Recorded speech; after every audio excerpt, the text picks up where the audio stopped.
not Facebook land, sorry, YouTube. Wow. I apparently used all my smarts on what I ranted about. And me being my natural impatient self, this is like an hour long, so it's going to take a while for it to actually render and everything, old school. My cat wants to get involved, Tiny, no. And she's in the video too, but I'm just going to do a teaser, more or less, the core of my discussion here. So enjoy. What's up, guys? Today is the 11th of March 2018, and I have a special guest, Nina Mew. Hi, Mew. She wants to be involved. One of those days where she wants to be up in my business, but I guess better her distracting me than some of the crap that I've been subjecting myself to. So in recent times I've been, as I got kind of pissed about yesterday, which I actually don't have, active social media really anymore that I could, have a bitch fit about. I don't like to abuse Twitter like that, despite the fact that everybody else does. Because primarily I want people to be able to use that, and myself, to use that as an actual reference for records and important stuff that I'm sharing. Mew, you are so feisty today. Hi. So, she's doing me a favor because I've been looking for alternative social media sites or whatever to basically, find consensus or people who are interested in things I talk about in my work. And that's definitely an extreme or polarizing thing because most people aren't into, actual academics or intellectual topics. But, I haven't uploaded it, so I can't say that I can't directly reference it or whatever, paraphrase. But I recorded a video yesterday that I just apparently wasn't ready to upload or whatever. And primarily it was kind of a conclusive epiphany I was having with me having a lack of focus and practical direction with my work, and just coming to some honest realizations with, yes, I'm a homeopath. Yes, I can fix my own personal crisis, medical and, physiological issues. But the reason why I have to endure and fix those crises is because I am not the one that emulates and practices, a quote-unquote healthy lifestyle kind of thing. And a balanced, more or less physical, mundane life. Like my friend who's basically fighting the same kind of, problem demons, more or less, for lack of a better term, on a physiological, nutritional, and, physical health spectrum, with him founding the Public Health Coalition and being an advocate for keto, alternative diets, and standing up and voicing and advocating that the mainstream FDA food regulations, the consensus or, pressure or just even systematic, you can't say it any other way, but, in slavery or imprisoning us to not have any other alternative choices for diet. Like, for one example, he said, take out all vegetable oils and processed sugars. And if you look, almost every single thing you buy anywhere, unless it's just strictly, raw produce or raw meat, and even then, we don't entirely know what is being, infused with some of that, and the pesticides and et cetera, and the hormones. So we don't have actual choices for that unless you actually, produce and provide your own food sustenance, and that goes back to kind of enslaving and eliminating the free will and freedom of choice. So that being said, this kind of stems onto something I was ranting about. I took my self-advice, and primarily because my phone was about to die, and I just had my quiet time or whatever, and I decided to go finish reading and taking some notes and highlighting the last of a couple books I had, and then I felt compelled to start writing out some things. So I have written Modern Psychology and Concepts of Mental Health, Behavioral Theory, along with the vast spectrum of social sciences, is not only counterproductive to mental wellness, but is entirely destructive. As polarizing as that statement may sound, allow me to explain why I have reached such conclusions. Beyond the misconceptions of behavioral archetypes, misdiagnoses that lead to toxic medications that do nothing for the wrongfully diagnosed, but, by the way, also don't actually treat the presumed condition either. Psychiatric drugs are not a cure nor a solution. It's a self-chemical induced prison. The psychoactive drugs only mask external behavior while inducing crippling helplessness internally. Abnormal behaviors, just as physiological symptoms, are signals of internal dysfunction, a warning that something is wrong, whether that be from internal or external, mental or physical, or even sometimes spiritual in some cases. Mental health and diagnosis of modern day is systematic torture and abuse, condemnation under the guise of compassion and consideration. Mental health establishments, along with big pharma, pharmaceutical industries, the medical industry, and modern medicine in general, it operates with the motive of external consensus to heal or treat an individual. In many cases, the self develops their own coping mechanisms and has no desire for intervention, yet is subjected regardless due to the inconvenience of their behavior or external symptoms that are bothering other people. So it's usually, the people that are committing people to psychiatry, or, for myself, example, when I was, a teenager, I was being, kind of forced or, aggressively persuaded to pursue antidepressants. And that actually stems from something else in a book that I'll actually touch base on throughout this video too, which is funny. I've mentioned before, and I've, basically accepted and resolved internally the resentment or like the discontent I had with some of the relationship dynamic with my parents, but I used to emphasize to my father, who essentially when I was younger, I used to say he was the favorite parent, and primarily because he was the less proactive and involved parent.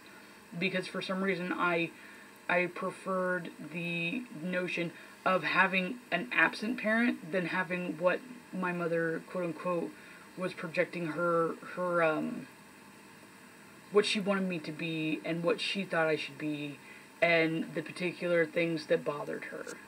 And that I felt was actually more damaging to my development and my stability as an individual, as an adult now, as opposed to not having one at all. But that's not always the case for some people. But so in many cases, the self develops their own coping mechanisms and has no desire for intervention, yet is subjected regardless to the inconvenience of their behavior and their external symptoms.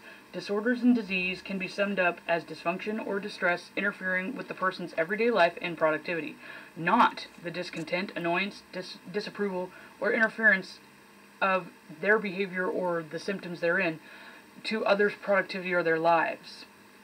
If people have a problem, the world's big enough for, get to step in. Remove yourself from the situation if you have a problem. So, chaos deflected to external origins when it's all internal, problems, aka anything other than the self or the true origin, is a defense mechanism for blatant lack of self-accountability and responsibility. Let's take, for example, mental health and psychiatric academics, a vast majority of whom pursue psychiatry, are driven to the subject matter because they themselves have mental dysfunction.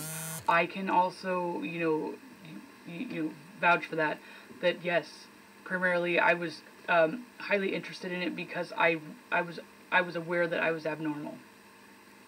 And then I just actually have a fascination and a deep interest for people watching, Scorpio, Mercury, Creeper kind of stuff. And, so I just developed a knack for it, naturally. And, where was I? Those who pursue psychiatry are driven to the subject matter because they themselves have mental dysfunctions. Some therapists become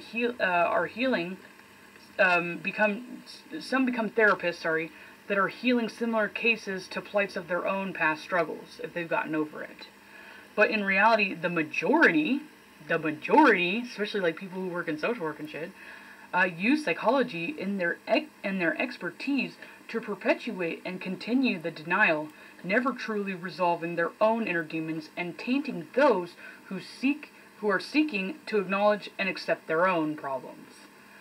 As ranty as this has been, and I may have lost some of you, and granted I did a little bit quick revisions and scratched some stuff out, so it's not as ranty, but it seems more ranty when I'm reading. I'm reading it as opposed to, or when you're reading it as opposed to me actually speaking it aloud. So, as ranty as this has been, and I may have lost some of you, one major factor is entirely missing from this dynamic at present time. The self needs to heal the self. The patient, or prisoner in this case, as I would call it, did not seek help nor request healing. Many cases, those plagued with psychiatric problems fail to see the problem at all. Sometimes that's because of their, distorted view of reality, or, whatever. They have a Neptune, hard aspect or something. And mental stability, cognitive conditions, disorders are manifestations of primarily an internal struggle. In some cases, it's biochemical, which reverts back to the environmental factors poisoning or sabotaging biology, aka our diets and toxic things that are being perpetuated into our environment. Health and wellness needs to start from within, just as confidence, intelligence, purpose resonate from within. Health and wellness is not a level of quality of life. It's a long-term goal of the self, a consequence of the self-love, importance, value, and fulfillment of life. Treating mental dysfunction is not only counterproductive to self-fulfillment and wellness, but there is a fundamental lack going on. As a matter of fact. Two principles that are echoed throughout human evolution. One is knowledge and its utmost valuable presence, and free will, or the freedom of choice, that comes second. Acceptance and understanding are the result from these principles. Those two concepts are responsible for all of humanity and higher consciousness progression and evolution. Those two very crucial things are what is entirely missing from modern-day society, and the lack of these things is the origin of all secular society's problems, crises, and challenges. If collective people were educated on the dynamic of brain function, its inherited integration with all forms of life and consciousness, its importance, its development, how to empower it, and the benefits resulting in strengthening cognition and mental capacities, also recognizing, understanding harmful influences, effects, how to alleviate or rectify hazardous influences, accept their unique subjectivity of consciousness, loving and knowing themselves, health, wellness, and purpose are the consequences of doing those things. As you reflect back on what I have told you, remember, choice and knowledge cure all crisis. Everything else is a placebo. It's a pseudo-principle, premeditated facade, concocted to deceive the masses and simultaneously dehumanize us all, which will lead to our ultimate demise. The mind of man is unstable, unreliable, and inaccurate. That's defined in astrology as well, with all of the facets of the mind representing the mutable planets and the mutable actual archetypes. It is entirely flawed, thereby making man flawed, because ment is the origin of all things. Laws, altruistic principles, and mantras are emphasized not only as ultimate rules or enforced norms to obey, but as a constant standard for humanity to gauge and guide their lives. Altruistic or natural laws are absolute and mirror all forms of organic life and existence, thereby universal and not limited to moral duality and subjectivity of good and evil, right or wrong, or just and not. When humanity forgets natural law, disregards its timeless principles, personified in religious and philosophical doctrine, humanity loses itself to chaos, caused by the yin, discarded by the yang, for without the whole of both halves, consciousness in itself becomes unbalanced. Thereby all forms of life, organic and energy, become unbalanced. When man forgets God, or its spiritual origin, it sacrifices itself and all its works to the fire. Logic and the mind is inconsistent to govern constant life. And when humanity plays God, they will create hell on earth.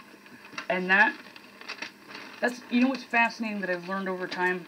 Not everybody is going to have this kind of, you know, cognitive, you know, subjective perception, but because my spirit or my soul, like my internal consciousness that has embodied this life, is almost identical to who I am now, except for the only difference is Mercury, which is my logic and my mind.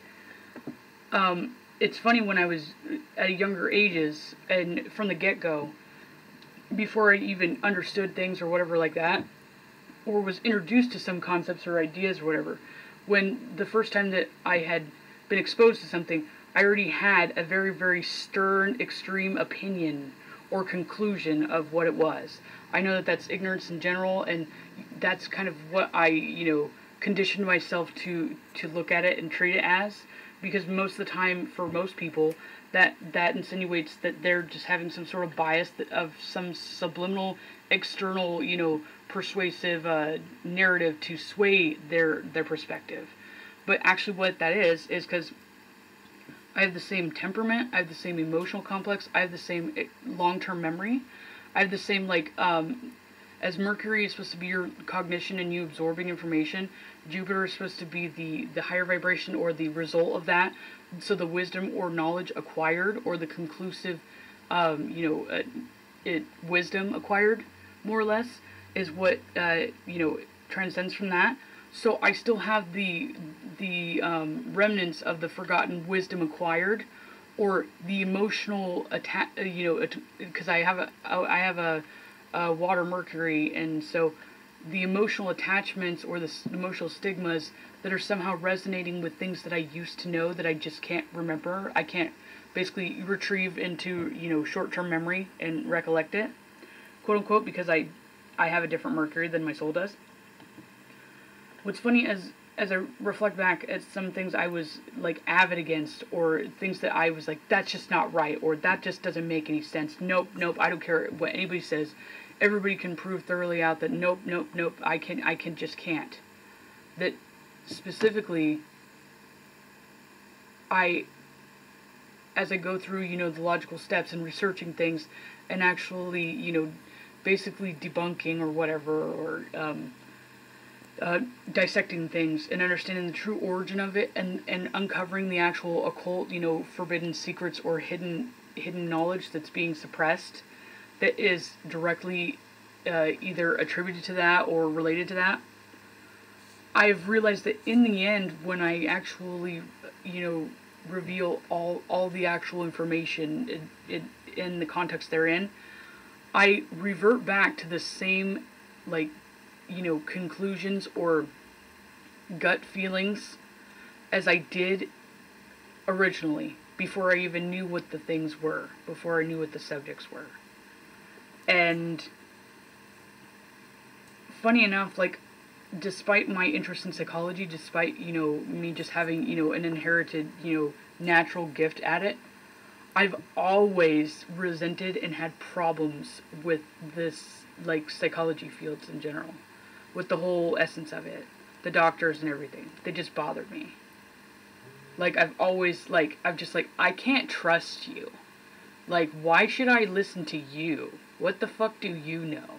That was always my mentality, and I was always like, and religion's horrible, and people who conspire or conform to religion and try to pressure other people are also just part of the problem. And that was how I used to think when I was young, too.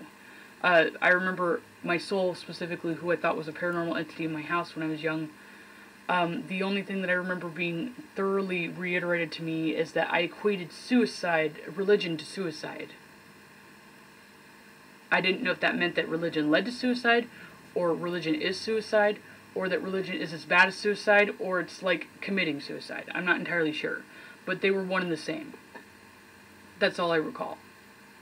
And that's exactly what it is. Because conforming to some sort of generalized rule ideas, or actually delegating or fixating on there being some sort of, you know, noble person who's like the Pope or a prophet or a pastor, that then basically taints or puts his own, subjective, ignorance onto things, and also with or without actually consciously trying to or knowing it, integrates his own, bias and subjectivity of his narrow, experiences of consciousness into the actual altruistic principles and useful, ness of actual,